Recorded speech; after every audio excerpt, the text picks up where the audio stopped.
Então, esse sou eu e acho que a gente pode começar respondendo algumas das perguntas curiosas que vocês mandaram para cá.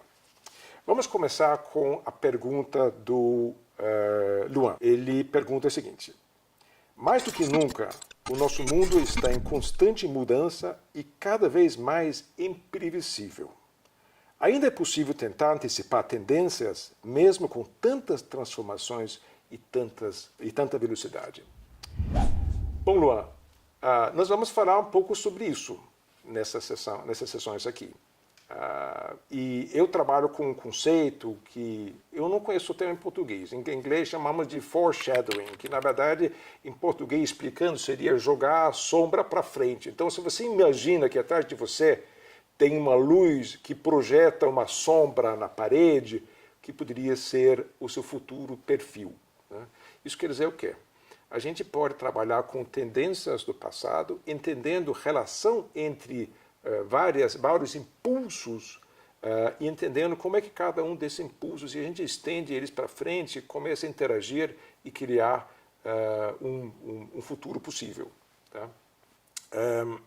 A gente vai discutir um pouco mais para frente, mas o interessante nisso é que a gente pode pegar exemplos de serviços hoje que talvez ao aparecer para muita gente foi uma surpresa, mas quando a gente olha para trás não veio do nada. Existem tendências, existem movimentos que de repente começam a se materializar e saem do que podemos chamar do despercebido para ser percebido. Quando o movimento começa a se manifestar mais fortemente e começa a escalar, a gente nota, mas na verdade está lá há talvez 10 anos esse movimento antes que a gente comece a ver. Vou pegar um exemplo, streaming, por exemplo. Né? Netflix hoje, a gente conhece Netflix, a gente nem pensa mais sobre isso. Netflix começou com outro modelo de negócio, que era o envio dos DVDs, né? Através do correio. E quando tiveram essa ideia de lançar um serviço via internet, já não mais entregar o DVD via correio físico, mas através da internet, bom, duas coisas. Primeiro, na época, achava que era impossível, né? 2003, 2004.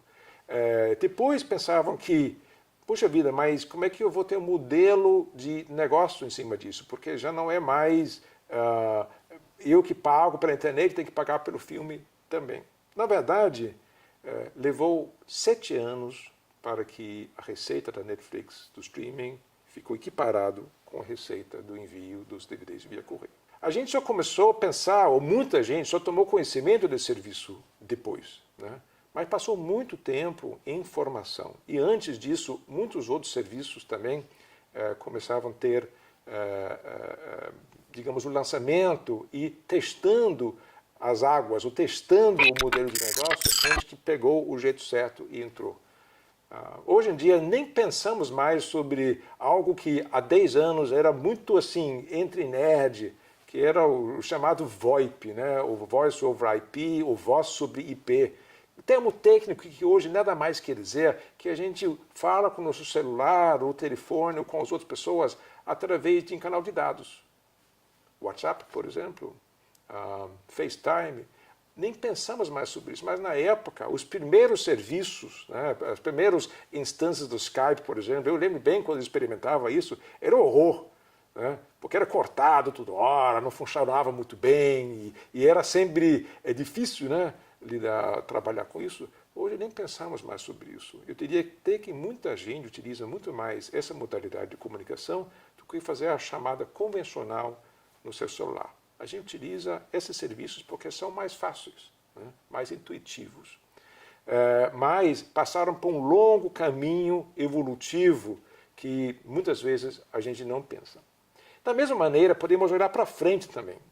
A gente pode identificar várias tendências hoje que podem significar grandes movimentos ou mudanças na maneira de viver ou em modelos de negócios daqui para frente também. A gente vai trabalhar um pouco com isso e eu vou dar alguns exemplos de algumas tendências na área dos jogos mais para frente, onde a gente vai brincar um pouco com essa ideia. Uma outra pergunta aqui, que é a pergunta do Christian.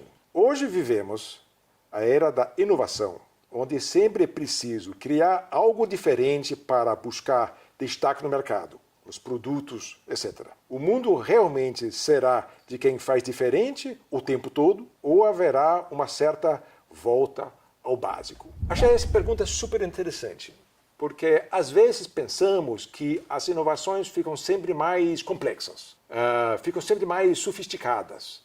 Mas, na verdade, se a gente pensa bem, muitas vezes as inovações que a gente mais gosta são aqueles que simplificam, que, na verdade, atendem às nossas necessidades mais básicas. Vou dar um exemplo. Uber, por exemplo. Algo que a maioria das pessoas conhece bem. Vamos pensar como é que é a vida antes do Uber.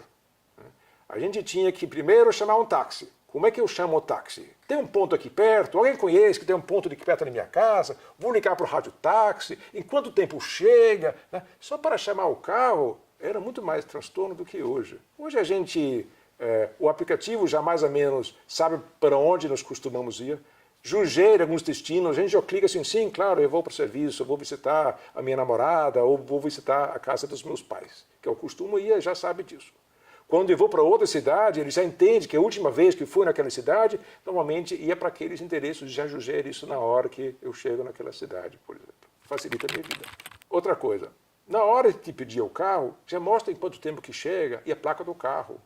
É muito fácil. Eu só vou descer na hora que eu sei que o carro apareça na frente da minha casa. Próxima questão. Eu entro no carro, não preciso mais explicar o caminho para o taxista ou para o motorista do carro. Já sabe para onde eu estou indo. E muito menos o caminho. Não, eu gosto de ir para lá, será que isso é mais curto, mais rápido? E a pergunta que sempre me interessa, quando eu vou chegar? Normalmente, eu já fico sabendo disso na hora que eu entro no carro. O pagamento. Imagina, não precisa conversar sobre gorjeta, ficar sacando o cartão, lembrando senhas e nada. A gente apenas diz boa tarde, bom dia, sai do carro, fecha a porta. Né? Já pensou em coisa mais simples?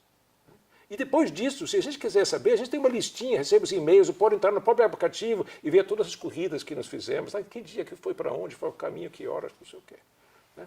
Então, na verdade, muitas dessas inovações, eles simplificam a vida. A nossa vida fica mais simples. Né? Podemos argumentar que são complexos porque tem muita tecnologia por trás? Sim, até sim. Mas como usuário, isso não me interessa. Né? Porque sempre foi assim. A gente sempre utilizou, né? Digamos que as tecnologias ou as ideias anteriores, a gente constrói em cima disso. Mas isso não quer dizer que, como usuário, a minha vida fica mais complexa. Mas eu simplesmente utiliza o conhecimento que as outras pessoas no mundo que viveram antes de mim, eles construíram. Né? Então, dessa maneira, podemos dizer que a gente, de certa forma, volta ao básico. Eu quero ter mais tempo para mim, eu quero ter uma vida mais simples. Um outro exemplo, muita gente deve conhecer já, o novo aplicativo para enviar e transferir dinheiro, o Pix. Né? Antigamente, como é que era no banco? Eu tinha que saber o nome da pessoa, número da agência, número da conta, o CPF, não sei o quê. Hoje eu posso colocar só o e-mail e envio o dinheiro. E olha, a pessoa do outro lado recebe na hora. Né? Então, muitas inovações que a gente aprecia simplificam a nossa vida. Eles voltam para atender às nossas necessidades básicas. E, aliás, normalmente, as inovações que a gente mais aprecia são justamente aquele que, de uma maneira ou outra, atende às nossas necessidades mais básicas. Pensa na questão de comer. Né? Não vou nem começar a falar sobre os aplicativos que ajudam a gente a pedir a comida e comer também, ou fazer compras, outras coisas também. Outra necessidade básica que facilitou a nossa vida. Então, eu acho que é sempre isso. Eu acho que nunca acaba a necessidade ou a oportunidade para inovar em cima disso. Sempre atender melhor às nossas necessidades básicas.